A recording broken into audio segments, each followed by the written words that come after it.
कैसे हो आप? आज मैं आप लोगों को बताने जा रही हूँ बोर्ड एग्जाम में टॉपर्स अपनी कॉपियाँ किस तरह से लिखते हैं। जो बच्चे होते हैं जनरली ये बात जानना चाहते हैं, तो इसी टॉपिक पे मैंने आज वीडियो बनाया है कि टॉपर इतने मार्क्स लाते कैसे हैं। टॉपर्स 100 में से 100 मार्क्स भी लाते हैं बेटा मैथ्स में, और बहुत बड़ी संख्या में बच्चे ये मार्क्स ला रहे हैं। कारण क्या है? कॉपी लिखने का तरीका आना चाहिए। तो हम आज इस पे बात करेंगे और हम स्टार्ट करते हैं। मैं आपको एक एक पॉइंट बताती जाऊंगी कि आखिर पेपर में कॉपियां जो लिखी जाती हैं उनमें किन किन बातों का ध्यान दिया जाता है। तो सबसे पहली बात, कॉपी टीचर ने खोली तो सबसे पहले वो क्या देखता है? सबसे पहले नंबर पे वो देखता है बेटा कि आपकी कॉपी का आप जो क्वेश्चन अटेंड कर रहे हैं वो क्वेश्चन कौन सा है, मतलब क्वेश्चन नंबर देखता है वो। तो बच्चे क्या गलती करते हैं, ये सब बच्चे नहीं करते लेकिन कुछ बच्चे करते हैं। जैसे आप सबसे पहले स्टार्टिंग में 4 नंबर का क्वेश्चन सॉल्व कर रहे हैं, लेकिन बच्चे वो सोच ये होती है उनकी कि हम 4 जरूर सॉल्व कर रहे हैं लेकिन हमारी कॉपी में तो पहले नंबर का क्वेश्चन हुआ, तो 1 नंबर डाल देते हैं। ये गलत है। इससे आप अपने जो टीचर हैं जो कॉपी चेक कर रहे हैं उनके लिए प्रॉब्लम खड़ी करते हैं। तो आपको ऐसा नहीं करना है। जो नंबर आप क्वेश्चन का सॉल्व कर रहे हैं वही नंबर यहाँ आना चाहिए, मतलब क्वेश्चन नंबर 4 आना चाहिए। चाहे आप पहले सॉल्व करें चाहे आप बाद में सॉल्व करें, जो आप सॉल्व कर रहे हैं वही नंबर आना चाहिए। सेकंड बात ये होती है बेटा हैंड राइटिंग। क्या? हैंड राइटिंग के बारे में आपको ये कहूंगी कि यदि आपकी हैंड राइटिंग अच्छी है तो चेकर आपकी कॉपी को चेक करने में बहुत रुचि रखता है और वो बहुत कम समय में आपकी कॉपी चेक कर देगा। दूसरी बात, यदि आपकी हैंडराइटिंग खराब है तो फिर क्या? आप दूर दूर लिखिए, ओवर राइटिंग मत कीजिए। यदि आप मैथ सब्जेक्ट से जुड़े हुए क्वेश्चन सॉल्व कर रहे हैं तो आप एक एक लाइन छोड़ के कीजिए। ऐसा क्यों? आपको प्रॉपर कॉपी बोर्ड में मिलेगी। एक एक लाइन यदि आप छोड़ते हैं तो पूरा जब आप पेपर सॉल्व कर लेते हैं और यदि आपके पास 5, 10 या 15 मिनट एग्जाम में बच गए तो आप उस समय में क्या करेंगे? वो कॉपी कंप्लीट चेक करेंगे। और यदि आप चेक करते हैं और यदि आपने प्रॉपर दूर दूर डिस्टेंस से लिखा है तो उस कंडीशन में आप अपनी गलती बहुत तेजी से पकड़ लेंगे। कम टाइम में पूरी कॉपी आप खुद भी देख सकते हैं कि कहाँ कहाँ मिस्टेक है, आप उसको सुधार सकते हैं। लेकिन कंजस्टेड नहीं लिखना है आपको। इससे टीचर की भी आप हेल्प कर रहे हैं और आप अपनी भी कर रहे हैं कि यदि समय मिला तो हम अपनी कॉपी कम टाइम में चेक कर सकते हैं कि क्या गलती हुई है, उसको सुधार लें। तो आपको अपनी हैंडराइटिंग पे अच्छा वर्क करना चाहिए। यदि आपकी हैंडराइटिंग नहीं है अच्छी, दूर दूर लिखिए, साफ साफ लिखिए और ओवर राइटिंग नहीं होना चाहिए। सेकंड बात हो गई। अब तीसरी बात पे आते हैं। क्वेश्चन को बच्चे सॉल्व करते हैं तो उतारते हैं। बेटा क्वेश्चन उतारने में मान लीजिए पेपर में क्वेश्चन कुछ इस तरह का है, ये इस तरह का है। अब बच्चे जब उतारते हैं तो बेटा ये उतार लिया बच्चों ने क्वेश्चन, ये क्वेश्चन उतार और इसको सॉल्व कर देते हैं। आप ध्यान से देखिए, पेपर में क्वेश्चन दिया था बेटा -2x + 3y का होल स्क्वायर। ये मैं एक जनरल एग्जांपल से आपको बता रही हूँ, बात समझाने की कोशिश कर रही हूँ कि पेपर में क्वेश्चन गलत उतार लेते, वैल्यूज गलत उतार लेते और कैलकुलेट कर देते। तो उस कंडीशन में आपने क्वेश्चन जहां से स्टार्ट किया बेटा वहां से पूरा कट जाएगा, आपको 0 मार्क्स आएंगे। क्यों? इसलिए क्योंकि जो पूछा नहीं आपने वो सॉल्व कर दिया। तो आपको क्वेश्चन ध्यान से उतारना है। तीसरी बात। चौथी बात पे आते हैं। आपने क्वेश्चन उतारा और आपने क्वेश्चन पूरा सही उतारा। जैसे ये क्वेश्चन है, आपने पूरा सही उतारा, आपने इसको प्रॉपर सॉल्व भी किया। जैसे ये, इसका सॉल्यूशन कुछ इस तरह से आएगा, मैं लिख देती हूँ। कुछ इस तरह से बन के आएगा बेटा, ये सॉल्यूशन बनकर आएगा। तो आपने इसको उतारा, स्टेप बाय स्टेप पूरा किया, फिर भी मैं आपसे कहूंगी कि आपको मार्क्स नहीं मिलेंगे पूरे। ऐसा क्यों? बेटा इसमें जो फॉर्मूला अप्लाई हो रहा था वो आपने साइड में नहीं लिखा। इसमें जो फॉर्मूला अप्लाई हो रहा है वो आपने साइड में नहीं लिखा। इसमें कौन सा फॉर्मूला अप्लाई हो जाएगा बेटा? ये वाला हो जाएगा, a² + b² + 2ab। ये फॉर्मूला अप्लाई हो जाएगा। लेकिन आपने साइड में नहीं लिखा, और नहीं लिखा, क्वेश्चन पूरा सही है, आपको 4 मार्क्स का है। जो आपके कॉपी को चेक करने का प्रारूप होगा उसके अकॉर्डिंग इसके मार्क्स कट जाएंगे। फॉर्मूला नहीं लिखा, उसके मार्क्स कटेंगे, ठीक है। लेकिन जनरली टीचर दयालु प्रवृत्ति के होते हैं, तो आप मान लीजिए हो सकता है वो आपको मार्क्स दे दे, लेकिन सही तरीका ये फॉर्मूला लिखोगे उसके मार्क्स आपको मिलेंगे। अब एक और बात, यदि आपने फॉर्मूला भी लिखा, question step by step solve भी किया, तब भी इसमें कुछ गड़बड़ है, मैं मानती हूँ कि पूरे मार्क्स फिर भी नहीं मिलने चाहिए। 100% मार्क्स चाहते हो तो गुंजाइश नहीं छोड़ना है कि टीचर मार्क्स काट दे। तो उसके लिए क्या करें? तो उसके लिए बेटा आपने ये क्वेश्चन लिया, आपने step by step 2 step 3 step में सॉल्व करके आंसर लिया है, साइड में आपने फॉर्मूला भी लिखा। अब आप बोलेंगे मैडम मार्क्स क्यों नहीं मिलेंगे? तो उसका आंसर सुनिए कि जो आपने निकाला बेटा आप उसका आंसर बॉक्स में लिखिए। ये अब आप बोलेंगे यहाँ पे लिखा एक ही बात है, क्यों लिखे दोबारा? अब उसका आंसर सुनिए, ये जो लिखा है बेटा इस क्वेश्चन का सॉल्यूशन का हिस्सा है, आंसर अलग से लिखा जाता है, तो आपको आंसर लिखना चाहिए था, वो नहीं लिखा। आप यहाँ साइड में जो भी फॉर्मूला लगाते हैं, किसी भी टॉपिक का लगाते हैं, तो आप उसको हाईलाइट कीजिए, आंसर को बॉक्स बना के हाईलाइट कीजिए। ऐसा क्यों बेटा? आप हाईलाइट करते हो तो इससे ये होता है स्टेप बाय स्टेप क्वेश्चन में मिस्टेक होती है, तो आपको फॉर्मूला के मार्क्स मिलने हैं क्योंकि वो हाईलाइट है। आंसर के लिए भी यही कहूंगी कि हाईलाइट करना चाहिए ताकि टीचर को कॉपी चेक करने में सहूलियत हो। ये हो गई चौथी बात जो मुझे आपसे कहनी थी। अब मैं आपसे कहूंगी पांचवी बात। ये पांचवी बात कुछ इस तरह से है कि यदि आपने क्वेश्चन किया, एक क्वेश्चन किया ये, उसके बाद दूसरा क्वेश्चन किया ये, उनके बीच में आप गैप छोड़िए। गैप क्यों छोड़िए? यदि आपके पास समय रहता है तो आप उनके बीच में एक लाइन ड्रॉ कर सकते हैं, तो इससे ये रहेगा ये क्वेश्चन इतनी जगह पे, ये क्वेश्चन इतनी जगह पे हुआ। टीचर आसानी से क्या कर सकता है? चेक करने में उसको सहूलियत दे रहे हैं आप। जितनी आप सहूलियत देंगे, जितनी अच्छी कॉपी देंगे, आपका रिजल्ट उतना ही अच्छा होना है। तो दो क्वेश्चन के बीच के सॉल्यूशन के बीच में एक लाइन ड्रॉ करना है। अगर आप लाइन ड्रॉ नहीं करने का समय है, आप गैप छोड़ दीजिए, तो आपकी प्रॉब्लम सॉल्व हो जाएगी। समय मिलता है पूरा सॉल्यूशन करने के बाद, तो आप लाइन भी खींचिए। आगे बढ़ते हैं। अब मैं आप लोगों को छोटे छोटे टॉपिक से कुछ बातें बताने की कोशिश करूंगी कि पेपर में कैसे लिखा जाता है, कहाँ कहाँ कुछ भी नहीं आने पर भी मार्क्स मिल जाते हैं।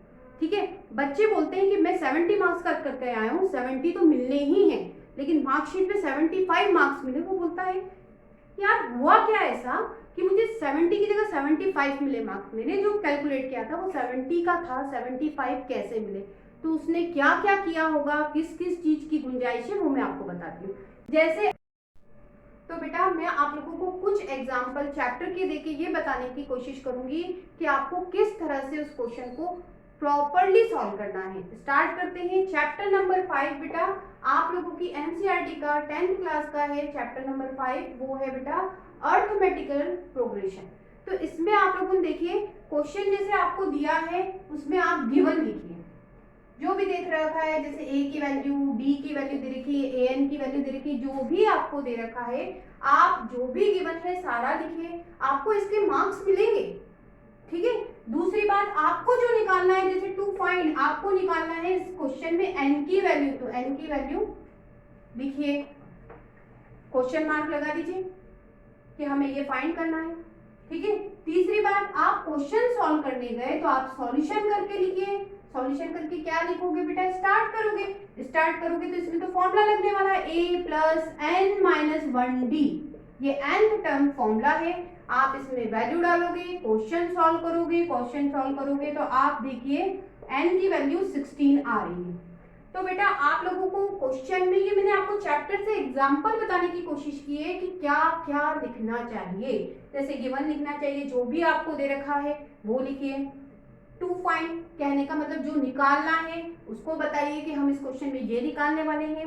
सॉल्यूशन में क्या, यदि फॉर्मूला यूज हो रहा है बॉक्स बना के प्रॉपर तरीके से हाईलाइट करके उस फॉर्मूले को लिखिए, फिर सॉल्यूशन कीजिए। उसके बाद भी n की वैल्यू जैसे आपकी 16 आ रही है, मैंने जो एग्जांपल लिखा है, तो बेटा n की वैल्यू 16 है। अब इसको आंसर भी लिखिए बेटा, n आपका 16 है, उसे बॉक्स बना के हाईलाइट कीजिए। इस तरह से आप लिखोगे तो उसमें हुआ क्या, हुआ ये बेटा आपको गिवन के मार्क्स होते हैं, जो निकालना है वो आपने बताया उसके मार्क्स होते हैं, फॉर्मूला लिखा उसके मार्क्स, अब ये जो स्टेप आप सॉल्व करते हैं उसके मार्क्स, आंसर तक लिखते हैं तो उसके मार्क्स होते हैं।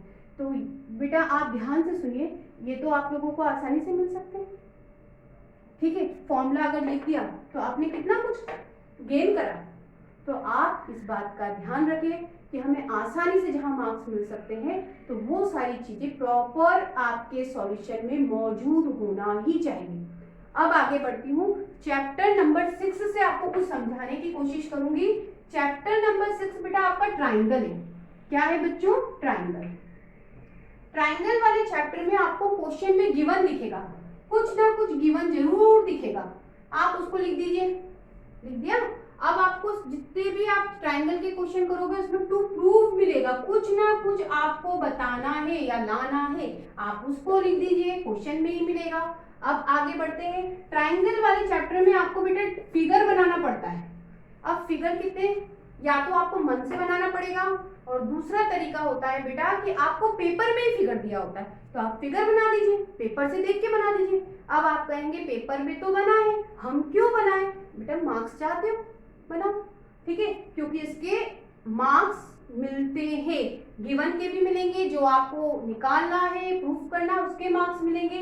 पेपर में चाहे फिगर हो या ना हो तो आप बनाइए, और नहीं है तो आप सॉल्यूशन में जरूरत होती ही है, आपको बनाना ही है। इन तीनों के आपको मार्क्स मिल गए। अब इसके बाद आप प्रूफ करने जाओगे, आप जो भी प्रूफ करते हो, जो भी आप प्रूफ करते हो उसके मार्क्स मिलेंगे, आगे बढ़ते जाओ। तो अब आपसे मैं ये कहना चाहती हूँ कि बेटा जैसे जैसे आप प्रूफ करते हो, कुछ भी लेके आप प्रूफ करने जा रहे हो जो आपका सॉल्यूशन से जुड़ा हुआ है, तो यहाँ पे हर एक स्टेप ये कहाँ से आई है आपको उसका कारण बताना पड़ता है। यदि आप कारण नहीं बताते हो तो आपके मार्क्स सारे चले जाएंगे। तो आप पूरे मार्क्स क्वेश्चन में चाहते हो तो ये लाइन कहाँ से आई, आप रीजन बताइए, गिवन से आई है, ये कहाँ से आई है, कॉमन एंगल से आई है, ये किसी प्रॉपर्टी से आई है, यहाँ कोई फॉर्मूला अप्लाई हो गया है, जो भी रीजन हो आपको साइड में लिखना चाहिए। तो इस तरह से चैप्टर नंबर 6 जो ट्राइंगल वाला टॉपिक है बेटा उसमें हमेशा गिवन मिल ही जाएगा, ठीक है। आपको जो लाना है या फाइंड करना है वो भी आपको लिखना है, पेपर में फिगर है तो बनाइए, नहीं है तो क्या, आपको सॉल्यूशन आता है तो आपको फिगर भी आएगा, आपको बनाना चाहिए। उसके बाद यदि आप करते करते भूल गए, गड़बड़ हो गई तो भैया छोड़ो ना, टेंशन किस बात का, इनके तो मार्क्स आप लेके ही जा रहे हो भाई। टीचर देने के लिए बैठा है बेटा, आपको लेना आना चाहिए। टीचर देने के लिए बैठा है, आपको ही लेना नहीं आया, तभी आपके मार्क्स कट जाएंगे। तो आपको इन 3 चीज के मार्क्स मिले, गड़बड़ यहाँ हुई, छोड़ दो, काट के मत आओ, टीचर आपका जितना सही पार्ट होगा उसके मार्क्स जरूर देगा। अब मैं कुछ और एग्जांपल बताऊंगी कि पेपर में जैसे आपको चैप्टर नंबर आपका 13 है बेटा मेंसुरेशन, ठीक है। अब मेंसुरेशन वाले में आप ध्यान से देखोगे क्वेश्चन में जरूर कहीं ना कहीं कुछ ना कुछ तो गिवन होता ही होता है, आप उतार दीजिए, ढूंढ ढूंढ के उतार दो, ठीक है। अब कुछ ना कुछ फाइंड करना होता है, टू फाइंड करके वो भी लिख दो, ठीक है। अब क्वेश्चन मेंसुरेशन में या तो सिलेंडर का होगा, फ्रस्टम होगा, कोन होगा, कुछ तो होगा। तो आपकी पिक्चर तो सभी के पता होते हैं, सिलेंडर है तो ऐसा बनाना है, कोन है तो ऐसा बनाना है, फ्रस्टम है तो कुछ इस तरह से। तो आपको ये पता रहता है बेटा कि कोई भी टॉपिक पे क्वेश्चन आएगा तो ये फिगर तो आप सबको पता रहता है, आप वो बना दीजिए। उसके बाद फॉर्मूला याद नहीं आ रहा, छोड़ दीजिए। फिर भी आपने गिवन के, टू फाइंड के, पिक्चर बनाने के मार्क्स मिलेंगे ही मिलेंगे, फिगर बनाने के मार्क्स मिलेंगे ही मिलेंगे, इन सब के मार्क्स मिलते हैं। अब बेटा मैं आपको एक एग्जाम्पल के थ्रू बताना चाहूंगी कि ये पिक्चर आपने जो बना लिया, जैसे आपसे मैं एक रफ एग्जाम्पल बात कर रही हूँ कि जैसे आपको क्वेश्चन में कोन का क्वेश्चन आया है और मैंने आपको एग्जांपल में दिया है बेटा कोन और सिलेंडर, स्लैंड हाइट दे रखी है बेटा 2.8 मीटर, ठीक है। हाइट दे रखी है बेटा आपको सिलेंडर की 2.1 मीटर और बेटा आपको डायमीटर दे रखी है 4, इस तरह से ये गिवन दे रखा है, ठीक है।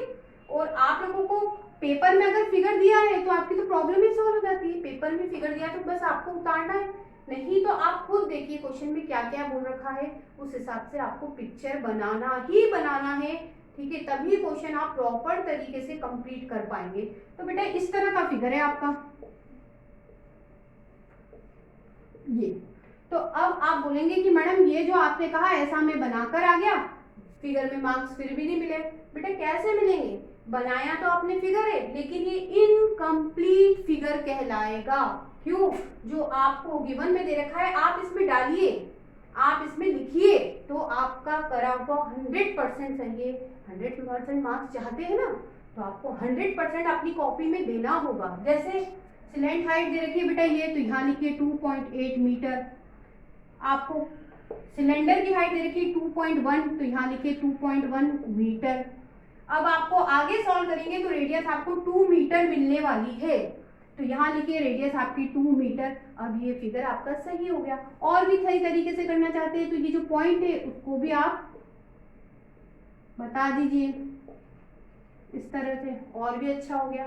तो इस तरह से अब आपने लिखा। अब टीचर इसमें फिगर में मार्क्स भी नहीं कर सकता, क्योंकि आपको जो गिवन में था आपने इसमें प्रेजेंट कर दिया है। अब मैं कहूंगी ये फिगर में कुछ भी गड़बड़ नहीं है, ठीक है।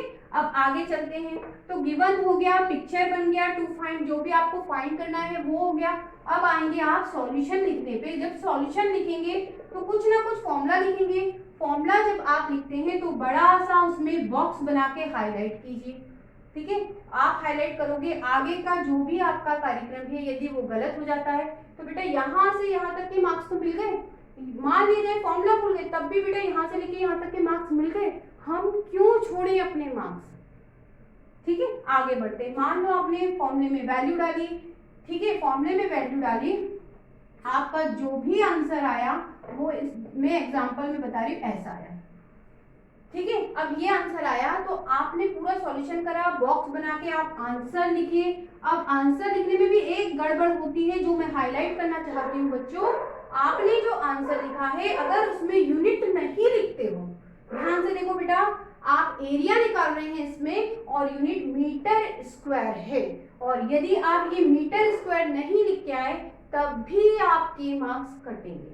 आप वॉल्यूम निकाल रहे हैं, सेंटीमीटर या मीटर में कोई क्वेश्चन है तो आप वॉल्यूम की यूनिट लिखिए सेंटीमीटर क्यूब या फिर मीटर क्यूब, जो भी आपके क्वेश्चन में यूनिट दिए। तो इन सब बातों का ध्यान रखकर आप बहुत और बहुत अच्छा पेपर करके आ सकते हैं, लेकिन आपको इन छोटी छोटी बातों का ध्यान रखना है, ठीक है। अगर आपको वीडियो पसंद आया है तो प्लीज़ लाइक कीजिए, शेयर कीजिए, सब्सक्राइब कीजिए। Thank you.